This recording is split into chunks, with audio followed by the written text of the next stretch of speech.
Dabar aptarsime teksto rinkimo taisyklės. Bet prieš tai galbūt reikėtų nusistatyti lapo paraštės ir patį lapą, nors niekas nedraudžia ir paskui. Paraštės tai yra liniuotėj mėlynas gabaliukas, kur tekstas nerašomas yra. Jeigu norit tiksliai nustatyti paraštės, reikėtų eiti į meniu punktą Failas ir puslapio parametrai. Lentelėje yra 3 kortelės, paraštės, popierius, maketas ir dažniausiai mes rašom popierius, yra mūsų A4. Šiuo atveju turim letter ir reikėtų jį pakeisti į A4. Galima pasirinkti ir kitokius formatus popieriaus, pavyzdžiui A5 arba A3. Jeigu namie neturit ar darbe neturit tokio spausdintuvo, kur spausdintų A3 formato, tada šito formato ir nebus tame sąraše. Pasirinkam A4, viskas tvarkoj, visas dokumentas mūsų bus tokio dydžio lapai. Dabar prie paraščių. Paraštės galima nustatyti kokias tik norit, galima reguliuoti, galima tiesiog rašyti, pavyzdžiui, 2 ir šiaip nėra būtina rašyti matavimo vienetų, cm užtenka tik tai parašyti 2, jis pats prisidės, supras, kad tai yra centimetrai. Raštvedyba griežtai reikalauja paraščių. Raštvedybos paraštės yra viršus ir apačia dokumento yra po 2 cm, dabar ir nustatom. Kairėje turėtų būti 3 lygiai, o dešinėje, bent jau raštvedyba dabar reikalauja, kad būtų ne mažiau vieneto. Mes padarykim vienetą ir turim tokias paraštės, kokias reikalauja raštvedyba. Atsiminti yra labai paprasta, viršus ir apačia po 2, kairė 3, dešinė ne mažiau vieneto, vienetas. Kairėje 3 todėl, kad mes dokumentą kažkur turėsim tikriausiai įsekti į kokią nors aplanką ir kad būtų daugiau vietos. Šiaip yra dar toks tarpelis, liktai jis turėtų būti skirtas įsegimui, jeigu mes padarysim kažkiek daugiau. Nuspaudęs palaikom, matom čia lape atsiranda įrišimo vieta ir nuo jos vietos dar yra paraštė. Šiaip visą laiką geriau būtų laikyti šitą 0 ir tada būtų viskas aišku, kad būtent taip yra. Dabar kaip mes spausdinsim? Lapo padėtis bus stačias arba gulsčias.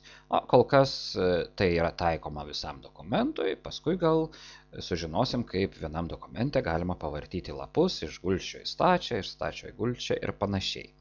Dabar spaudžiam gerai ir mes turim tokias paraštės, kokias reikalauja raštvedyba. Šiaip paraštės galima bandyti nustatyti ir tempiant pele, bet niekuomet jūs taip gerai nenustatysit, nepadarysit kaip tiksliai, kaip per meniu punktą puslapio parametrai. Matot, 1,9 yra, turėtų būti 2 ir spaudžiam gerai. Dabar rašom tekstą. Rašant tekstą reikėtų laikytis kai kurių taisyklių, tokių labai paprastų. Tekstą renkame kaip ir juodraštinių variantų, nelabai gal keičiam šrifto dydžių ir panašiai, tiesiog renkam be klaidų ir dėliojam pastraipas ir panašiai. Skyrybos ženklai. Skyrybos ženklai yra rašomi iškart po žodžiu. Jeigu parašyčiau ženklas, tada kablelis ir tik tada tarpas. Taškas, tarpas ir tada prasideda kitas sakinys. Dvitaškis iškart ir tik tada tarpas ir panašiai. Vienintelis toks būtų išimtis vienintelė, tai su brūkšniu, pavyzdžiui, mokslas, tarpas, brūkšnelis, tarpas yra šviesa. Šviesa, taškas ir mes turim taip. Jeigu laikysitės tokių taisyklių, įjungiau dabar, kad parodytų mūsų tos formatavimo simbolius, tai laikantis tokių taisyklių, niekuomet neatsiras eilutės pradžioje taško ar kablelio ar panašiai. Lygiai taip pat yra su skliausteliais. Skliaustelis atsidaro ir iškart rašomas žodis. Tada dedamas tarpas ir toliau rašoma, pavyzdžiui, lia, ir skliaustelis užsidaro iškart. Ir tik tada tarpas. Tarp žodžių reikėtų griežtai laikytis tokio vienos taisyklės, dėti tik vieną tarpą. Tik atskirais atvejais galima dėti kelis tarpus, kai norim kažką jau padaryti specialiai, bet šiaip visą laiką yra dedamas vienas tarpas ir kitokių išimčių neturėtų būti. Paprastai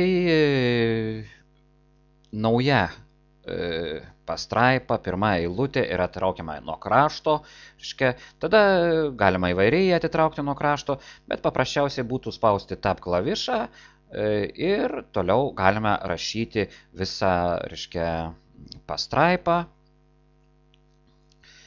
ir rašome iki pat galo, gale automatiškai yra perkeliama,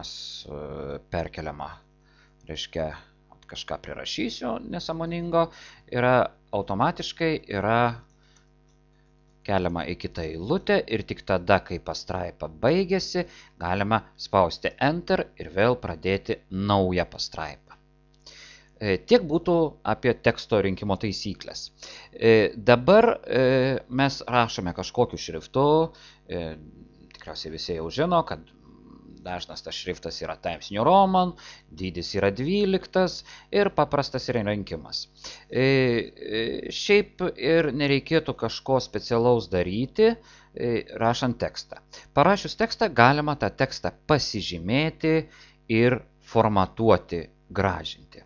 Dabar kaip galima pasižymėti? Žymėme paprasčiausiai su pele, pradedam nuo pradžios ir nuspaudę kairę pelės klavišą braukiam, pajuoduoja, viskas tvarkoj. Žymėme nuo galo, lygiai tas pats, turim pažymėtą gabaliuką. Nuimam kažkur baksteliam kitur, pasižymėjimas dingo. Galima visą žodį pažymėti ant jo užvažiavus su pele ir 2 kartus paspaudžius, pasižymi žodis. Jeigu turim pastraipą, tai galima 3 kartus paspaudus pasižymi visa pastraipa. Jei norim pažymėti eilutėmis, atsistojam va šitoj vietoj su pele, pelė jau dabar žvelgia pakrypusi yra dešinėn ir nuspaudę pelę, iškart važiuojam nuspaudę, žymimės ištisom eilutėm. Labai geras dalykas yra žymėjimas klaviatūra. Pastatom žymeklį, kursorių, tada spaudžiam Shift klavišą, laikom nuspaudę ir su rodiklėlim ar Home, End klavišais, visais tais klavišais, kurie, valdo kursorių ir galime žymėtis kiek tik norim. Galima tai pasižymėti ir didelį tekstą, ir galima atleisti ir vėl paspaudus toliau žymėtis, ko negalima padaryti su pele. Prieš formatavimą dar norėčiau pasakyti apie kopijavimą, iškirpimą ir įklijavimą. Pavyzdžiui, turiu vieną žodį, pasižymiu jį ir galiu aš jį iškirpti. Yra mygtukas su žirklėm, 2 lapeliai kopijuoti, ir čia toks dabar lagaminas neaktyvus yra įklijuoti. Tas pačias komandas galima įvairiai pasiekti, galima užvažiavus ant juodulio su pele, bet būtinai ant to juodulio, spaudžiant dešinę pelę, iškyla kontekstinis meniu ir čia yra tos pačios komandos. Galima nueiti į redagavimą ir čia yra iškirpti, kopijuoti ir įklijuoti. Yra klaviatūrinės kombinacijos, nuspaudus pavyzdžiui Ctrl klavišą ir paspaudus C klavišą, C raidės klavišą, mes kopijuojam. Ar pabandom paprasčiausiai, sakykime, kopijuoti, nieko liktai neįvyko, šiuo metu jau dabar aktyvus yra lagaminėlis įklijuoti. Tada, kai nusikopijavom, šitas mūsų žodis arba tas teksto gabalas, jis pateko į specialią atminties sritį, taip sakykime, pateko į lagaminą. Pasistatom žymėklį ten, kur mums reikia, sakykime, pačioje apačioj, galim paspausti lagaminą ir mes turim žodį. Kiek norim, tiek galim spaudyti, tiek ir jo bus. Tiek ir jo bus. Jeigu aš norėčiau, sakykime, taisyklės pasižymėsiu, aš iškirpsiu, aišku, jos ten išnyko, galiu kažkur padėti kitur, sakykime, po ženklas ir paspaudžiu įklijuoti, ar galų gale čia galiu stovėti ir įklijuoti taip, galiu spaudyti Ctrl+V ir aš klijuoju kiek reikia. Paprastai tame lagamine yra paskutinis kopijavimo arba iškirpimo tas veiksmas, tas tekstas, tas gabalas yra, bet galima ir turėti kelis gabalus. Bet prieš tai reikėtų nueiti į redagavimas ir čia yra tokia komanda Office mainų sritis. Paspaudus šitą atsiranda šone Office mainų sritis ir paskutinis mano, kas čia buvo iškirptas, buvo taisyklės. Jeigu aš dabar kažkokį kitokį, pavyzdžiui, paraštės žodį pasižymėsiu, galų gale arba pasižymėsiu teksto rinkimo ir, sakykime, kopijuosiu, atsiranda dar vienas. Galiu žodis, pavyzdžiui, kopijuoti vėl. Turiu bent jau tris gabalus ir galiu kaip juos noriu dėlioti. Pavyzdžiui, apačioj, Enter dar paspausiu, galiu paspausti tiesiog žodis, įsiklijavo teksto rinkimo, įsiklijavo taisyklės, galiu teksto rinkimo kaip noriu, galiu įklijuoti visus iškart. Matot, klijuoja visus iškart. Įvairiausias dalykas yra. Bet šiaip, reikėtų atminti, kad tas toks mainų sritis yra tik tai Office, o kopijuojant failus ar dar kažką, tai tokio pasirinkimo, kad daug prisidėjau į atmintį ir paskui iš jos ėmiau, kaip šičia, tokio dalyko nėra. Dar vienas toks niuansas, jeigu aš jį jau čia išjungsiu, arba išvalysiu valyti viską, išjungsiu, viskas daugiau man nebėra ir jeigu jo nesimatys, aš dėsiu, sakykime, pasižymėti iš pradžių reikėtų, kopijuoju ir dėlioju dabar paskutinį dalyką. Galima dėti ne tik į tą patį, dokumentą, bet galiu atsidaryti naują dokumentą. Yra mygtukas failas naujas ir numatytas, jis atsidaro visiškai naujas ir galiu paspausti, čia dėlioti yra. Beje, naują dokumentą galima pasirinkti ne tik tai per tą mygtuką, bet galiu nueiti į failas ir yra naujas.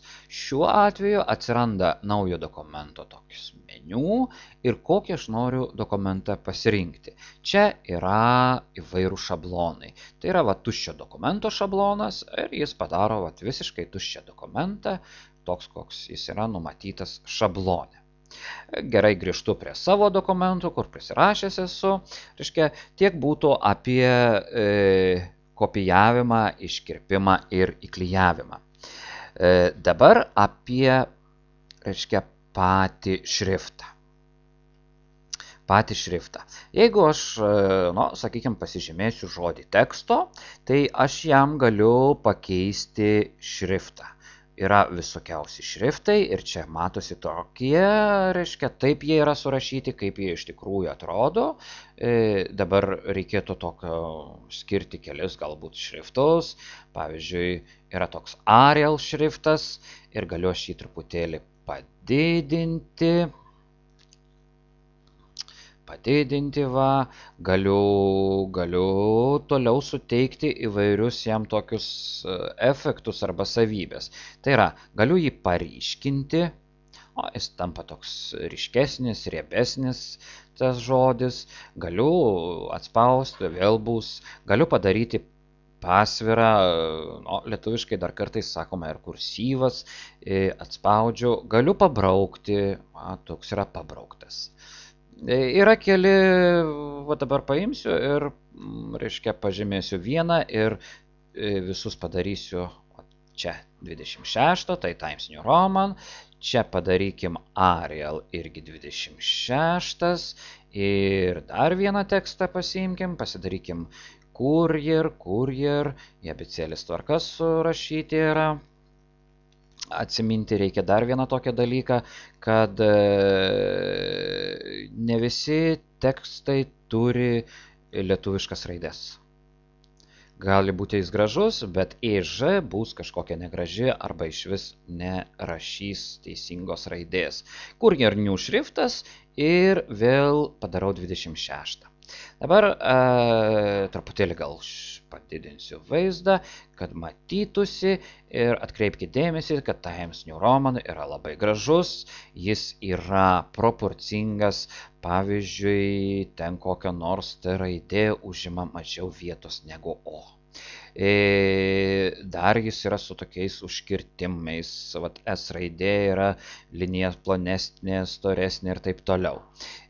Arial šriftas, jis irgi yra proporcingas, ta raidė yra plonesnė negu O, bet, reiškia, jis yra netoks gracingas ir visos tos linijos yra vienodo storio. Užtat Courier New jis yra neproporcingas. Ta raidė užima tiek pat vietos, pavyzdžiui, kaip ir O raidė. Ir aišku, visas tas šriftas yra vienodas linijos storio, jis yra toks, kaip liktai ir spausdintumėm spausdinimo mašinėlę. Gana gražiai atrodo, kai kokią nors vardą į diplomą įrašot kažkokiu kitokiu šriftu, pavyzdžiui, Courier New ir iškart krenta į akis ir matosi, kad kažkoks tai vardas pavardė parašyta yra. Toliau galima su mygtukais, galima dar šriftui suteikti spalvą. Va čia yra spalvo šrifto, pavyzdžiui, aš padarysiu, reiškia, automatinę ir va turiu raudoną spalvą. Daugiau liktai tokių mygtukų standartiškai kaip ir nėra, reiškia, kad šriftą būtumėm gražinti, tačiau aš galiu pasižymėti nuo gabaliuką teksto, nuo vieno žodžių ir eiti į formatavimas ir šiuo atveju šriftas yra. Dabar yra didelė lentelė, kur daug yra pasirinkimų, yra kelios kortelės šriftas, tarpai tarp simbolio ir teksto efektai. Pradėkime nuo šrifto. Šičia yra toks peržiūros langas, matau tą teksto, kur pasižymėjau gabaliuką, tai teksto ir yra, jeigu nieko nepasižymėsi, tai bus šriftas pasirinktas, pavyzdžiui, parašytų Times New Roman. Dabar šriftai čia jau yra surašyti standartiškai, kaip matot, nieko įdomaus. Dabar šrifto stilius yra. Yra paprastas, pasvirasis, pareiškintasis ir pareiškintasis pasvirasis yra. Tai praktiškai atitinka dviejų mygtukų, šito ir šito kombinacijas. Paprastas tai nieko neįjungta, yra pasvirasis, tai yra pasviręs, tai šitas mygtukas, pareiškintasis pirmasis, ir abu mygtukai yra sujungti. Kol kas darykim taip. Dydis yra dydis, kaip ir čia, tas pats yra. Ir beje, toks klausimas įdomumo dėliai, o koks gali būti dydis? Koks šrifto dydis yra leidžiamas? Kad leidžiamus intervalus sužinoti yra labai paprastas dalykas. Ne tik tai šrifto dydžiams yra. Paimam, nueinam į šitą langelį, pastatom kursorių, sakykime, nutrinsim viską ir rašykim labai nesąmoningą skaičių, pavyzdžiui, 9999, jau nebesirašo, spaudžiu Enter ir man praneša, kad šriftas turėtų toks dydis tarp 1 ir 1638. Labai didelis, aišku, tas šriftas į tą mūsų standartinį lapą net raidė netelpa. Tai taip galima sužinoti, pavyzdžiui, ir šičia procentus galiu sužinoti, jeigu rašysiu 999, Enter paspausiu, man praneš, kad tarp 10 ir 500 tik tai gali būti skaičius. Bet kur galit šitą panaudoti. Grįžtu vėl į formatavimą šriftas ir tegul būna 26, šrifto spalva atitinka šitą mygtuką ir čia nieko įdomaus. Toliau pabraukimo stilius. Jei su šituo braukiam tik tai paprastų brūkšnių žodžius, tai šičia pabraukimą galima pasirinkti. Yra tik žodžiai, viena linija, dviguba ir taip toliau, ir taip toliau. Pavyzdžiui, aš mėgstu kokią panaudoti dvigubą liniją. Plius aš galiu, jeigu tekstas yra raudonas, tai aš galiu pasirinkti, pavyzdžiui, pabraukimo spalvą mėlyną. Yra tekstas raudonas, o pabraukimas yra, reiškia, mėlynas. Dabar pabandysiu vėl grįžti atgal, paspausiu automatinis, o šičia grįžtu ir pasakau, kad jokio nėra pabraukimo, nėra, turiu gražų dalyką. Einam prie efektų. Uždėsim paukščiuką, nuimsim ir žiūrėsim, kas dedasi. Perbraukimas, tekstas yra perbrauktas. Taip, jeigu paspausiu dvigubas perbraukimas, nubrauktas 2 brūkšniais. Dabar labai svarbus 2 efektai yra viršutinis indeksas ir apatinis indeksas. Jeigu pastebėt, kai taip tekstas yra viršutinis, tekstas mažėja ir reiškia kyla į viršų. Kam tai reikalinga yra? Tai yra, reiškia, kad galėtumėm parašyti labai tokį paprastą dalyką, kaip pavyzdžiui metrai kvadratiniai. Pavyzdžiui, parašykim metrai kvadratiniai. Parašysiu M2, o jis dabar man padarė tokį dalyką, kad, reiškia, M pavertė į didžiąją raidę, čia suveikia toks jau automatinis, reiškia, koregavimas, reiškia, nauja pastraipa, nauja eilutė, turėtų iš didžiosios raidės būti, bet jeigu aš pasakysiu anuliuoti šitą veiksmą, tai, viskas anuliavosi, galiu vėl padaryti, tokį, per daug paspaudžiau matyti, ir turiu vėl M2. Pasižymėjęs dvejetuką, aš jį dabar paimsiu, formatavimo šriftas, ir pakelsiu taip.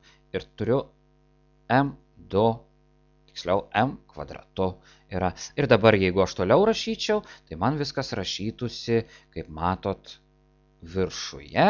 Reiškia, todėl nereikėtų skubėti, kelti kvadratu, o truputėlį parašyti teksto. Šiuo atveju man teks dabar jau nusileisti į žemę, tai yra nuimti šitą, spaudžiu gerai, ir dabar jau galiu dėti tarpą, ir rašyti jau normaliu šriftu.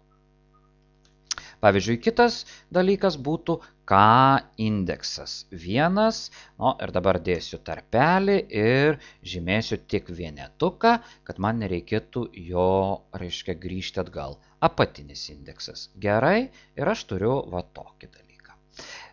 Labai sudėtingas atrodo darbas, žmonės paprastai įsineša specialius mygtukus x kvadratu x2, kad galėtų kelti ir nuleisti. Mygtuką prisidėti nėra labai jau taip sudėtinga, užtenka nueiti čia prie įrankių juostos ir pabandyti paspausti ir žiūrim. Čia yra formatavimo mygtukas, mes formatuojam, gražinam, yra vienas, pavyzdžiui, viršutinis indeksas, mygtukas, paspaudžiu šitą, ar aš jį pridėjau, dabar nebematau, dabar pridėjau, grįžtu atgal, turiu tokį. Jeigu aš dabar darysiu M ir paspausiu X kvadratu, tai galėsiu rašyti dvejetuką, toliau reikia atspausti ir vėl rašau tekstą normalioj eilutėj. Paprastai aš tokių dalykų nenaudoju, o dažniausiai naudojuosi klaviatūrinėm kombinacijom. Į viršų turėtų kelti Ctrl, Shift ir Ž raidė. Reiškia, turiu viršų įrašymą, pavyzdžiui, skaičius 1, 2, 3, reiškia Ctrl, Shift ir Ž, vėl aš atsiduriu toj pačioj eilutėj, pavyzdžiui, K1 būtų, tai Ctrl, Ž, nusileidžiam, rašom apačioj, Ctrl, Ž, vėl kylam į pagrindinį lygmenį ir turim šitaip. Tačiau tie Ctrl ir Shift gali ne visuose kompiuteriuose taip gerai veikti, gali būti kažkokia kitokia klaviatūrinė kombinacija, tai čia nėra tokia aksioma, kad taip turėtų būti. Grįžtu vėl pasižymiu savo per daug, pasižymiu teksto ir einu vėl formatavimas, šriftai ir žiūrim šitos. Dabar šešėlis. Gana gražus efektas, truputėlį kaip liktai šešėlis, tekstas iškėlęs yra, galima rašyti kažkokius skelbimus ir panašiai, gražu. Kontūras, kaip mato, truputėlį gal padidinsiu. Vat yra toks, reiškia, tuščia viduris raidės, šiaip įspausdintas, jis man nėra labai gražu. Toliau iškilimas ir įspaudas. Raidės yra iškilusios arba įspaustos į vidų. Reiškia, ekrane jos atrodo neblogai, tačiau ant popieriaus ne kažkas. Dažnai naudojamas yra dar toks efektas, yra mažos didžiosios raidės, paspaudžiu.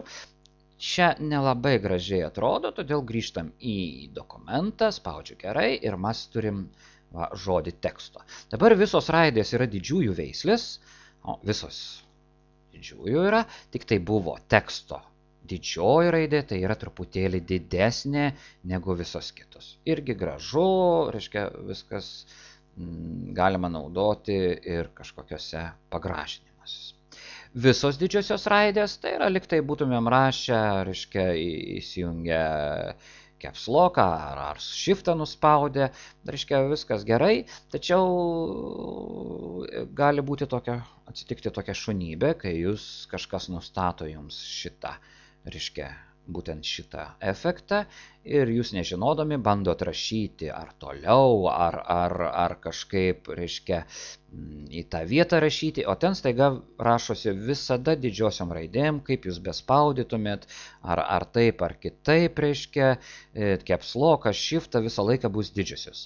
Tada reikėtų žinoti, kad tikriausiai yra uždėtas šitas efektas, dabar paimsim ir jį nuimsim ir turim, kur rašiau, didžiosiam atrodo, o dabar jau šitas yra nutrino, šitos pasivertė į mažasis.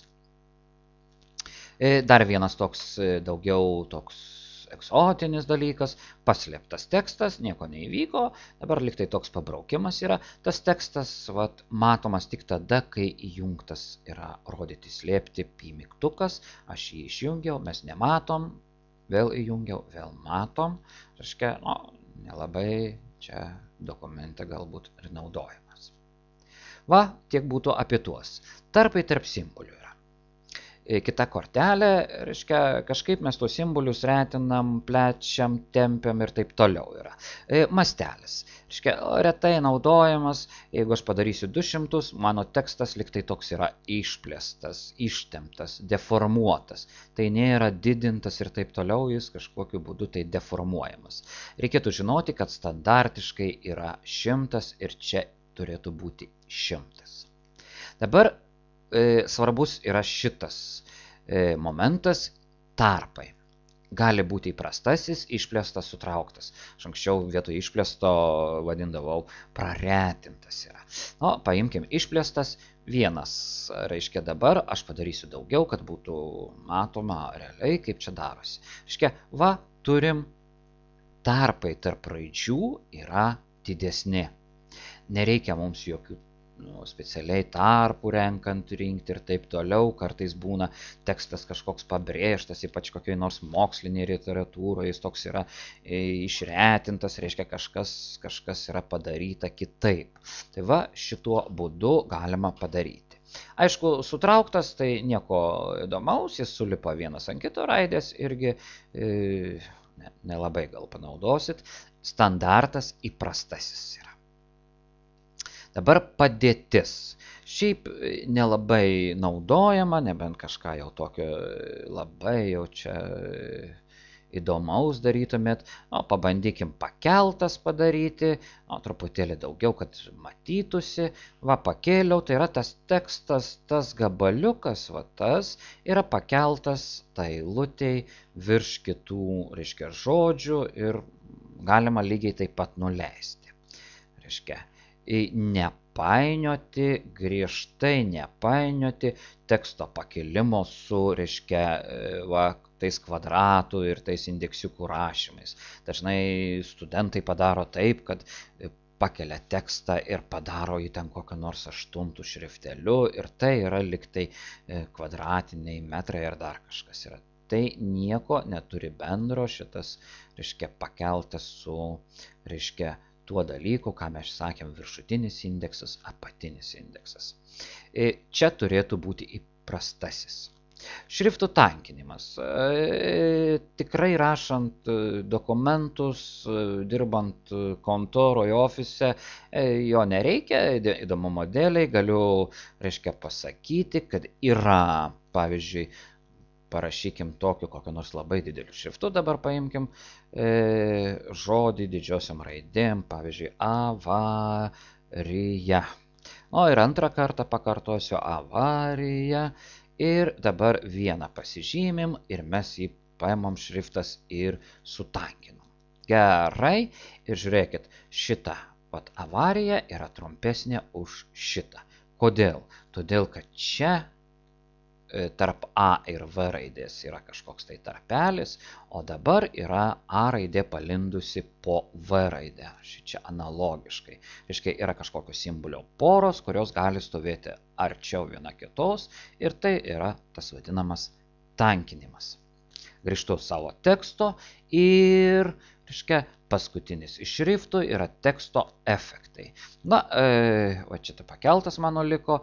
Įprastasis ir teksto efektai, tai gali mirkčioti tekstas, mirksintis fonas, tviskėjimas, žygiuojančios juodosios ar rudosios skruzdėlės, labai gražiai išversta, nu, pavyzdžiui, žygiuojančios rudosios skruzdėlės. Va, matot, dabar apie tekstą eina toks, lyg tai skruzdėlės žygiuotų yra. Nu, aišku, reikia turėti omeny, kad ant popieriaus skruzdėlės nežygiuos ir netviksės tas, nu, bet siunčiant, sakykime, elektroniniu paštu ar dar kažkur, ar kitam atiduodant, galima pasakyti, vat, kažką paryškinti ir taip toliau, kad pasižiūrėk, kad čia svarbu, ar čia tą vietą reikėtų pataisyti. Reiškia, tiek būtų apie paprastą, reiškia, šriftą.